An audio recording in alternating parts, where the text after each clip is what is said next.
Hey racers, and welcome to another live stream.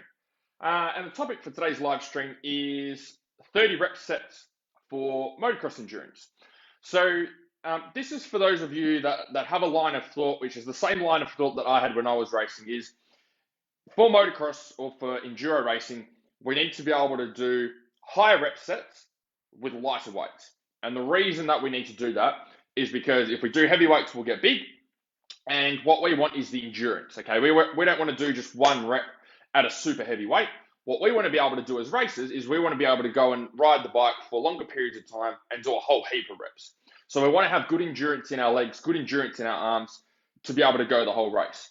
And so that's the line of thinking that a lot of riders have, and that's the line of thinking that I had when I was racing. So everything I did was based on lighter weights, higher reps, and endurance training. So I just wanted to give you, hey Patrick, just wanted to give you my general thoughts on this overall. Just give me a like on the video if you're here. Facebook doesn't always let me know who's on the video and who's not. So give me a like, that lets me know you're here. I just wanted to give you my thoughts. I don't really have too much of a structure or notes for today's video, but I guess the reason that you'd want to answer this is you want to make sure you're doing the right training, okay? And sometimes we have things that make sense in theory. Hey, Will. Sometimes we have things that make sense in theory, but when you go and implement them and put them into practice, it actually gets you a different result. And this line of thought that I was just talking about is one of those things. This is one of those things where it makes sense in theory, but in terms of actually applying it over to riding is a different story. And so I'll explain what happens here. So the best way to improve your endurance, okay, whether it's with upper body or lower body, anything to improve endurance on the bike, from a strength point of view, okay, so improving strength endurance is not by actually doing strength endurance, okay, and that sounds counterproductive, and I feel like that's where a lot of riders get mixed up and go down the wrong path. So, got something in my eye here that keeps flashing around. That's really where the big problem is. So, doing strength endurance exercises, doing lighter weights for higher reps, will improve your endurance to a degree and will improve your strength to a degree. Okay, again, if you haven't been doing that type of training and that's a new type of training for you, you're going to get benefits from any new type of training that you do for the first 4 to 6 weeks. Okay, so if doing it in like higher rep, lower weight stuff is new for you, you've never done it in your training program before, and you start to do it, you will notice improvements with it. Okay, but what I'm talking about is how do we get your improvements instead of like this, how do we get them looking like this over time, okay? And how do we get them improving over 12 months? How do we get them improving like this, okay? Rather than improving like this for the first few weeks and then plateauing off for the rest of the year. The best way to improve strength endurance is by actually increasing your maximum level of strength, okay? So it's not by doing more reps with lighter weights, it's by increasing your overall maximum level of strength.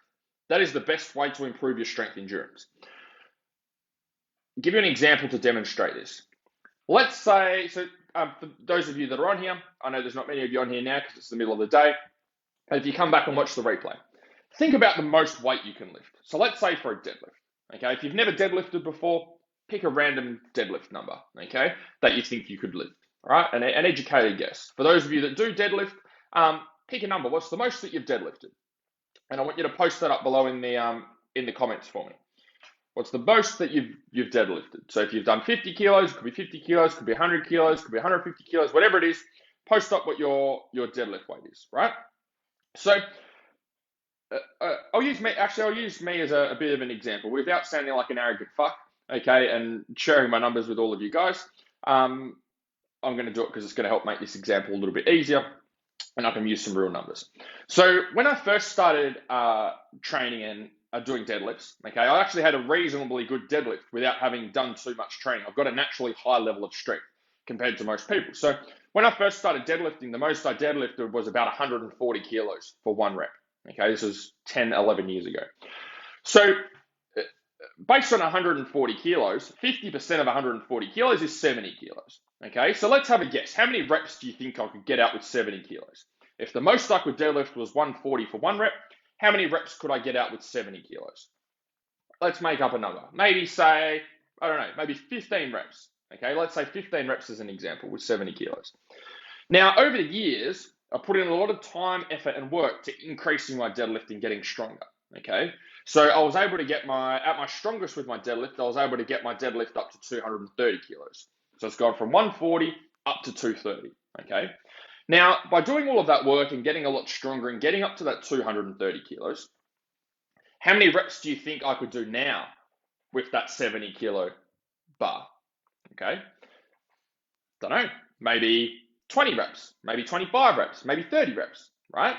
So what I've done there is the amount of reps that I can do with that 70 kilo bar has increased. Okay, it's increased by 25%, by 50%, by 75%, by 100% from where it was before. Okay, without actually doing lower rep sets. All I worked on was increasing my overall strength. And the reason that happens is when you increase your overall strength, okay, the lighter weights start to feel even lighter.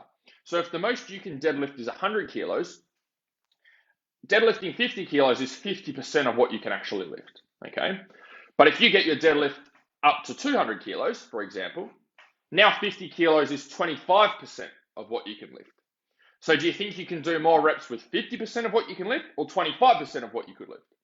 Obviously, the answer is you can do a lot more reps with 25% of what you can lift because it's much lighter in comparison to your overall strength. And so that's what we're working on with your racing, okay, and building strength there.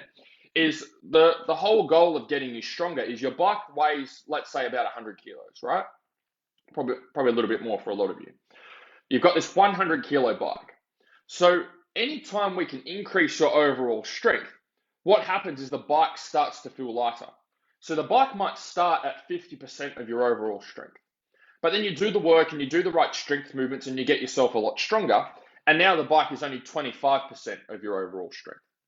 And so when you can get the bike from being, say, 50% of your overall strength down to 25% of your overall strength, you use a lot less effort and energy to move that weight, to move the bike around when you're on the track. When you use a lot less energy to move the bike around when you're on the track, you don't fatigue as much because you're not using as much energy. It's not as taxing on your body. And when you're not using as much energy and it's not as taxing, you can do that particular activity. You can go and ride for longer periods of time, okay? So that's how you improve your strength endurance. Is there a place for strength endurance training with lighter weights and higher reps? Yes, there is, but not for motocross races, not for enduro races, not for motorsport, okay?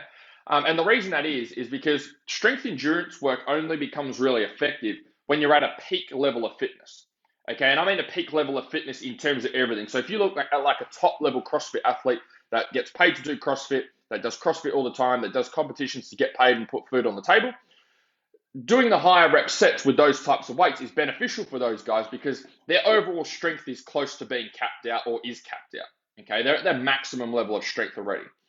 As a motocross racer, and even for myself, we know we're near capped out because we just don't do enough training, and that's not our sport, right? For you guys, your sport is the riding and the racing. That's the thing that you're working towards. That's the goal. That's the target. That's the sport.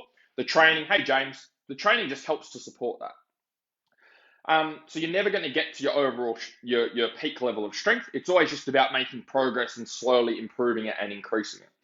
And so the more you can improve your overall strength, the lighter the bike feels, the better your endurance is going to be.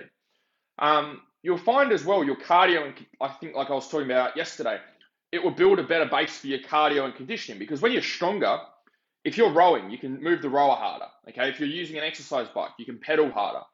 If you're going for a run, you've got more power and acceleration. If you are using an assault bike, you've got a lot more power in your arms and in your legs to move the assault bike harder.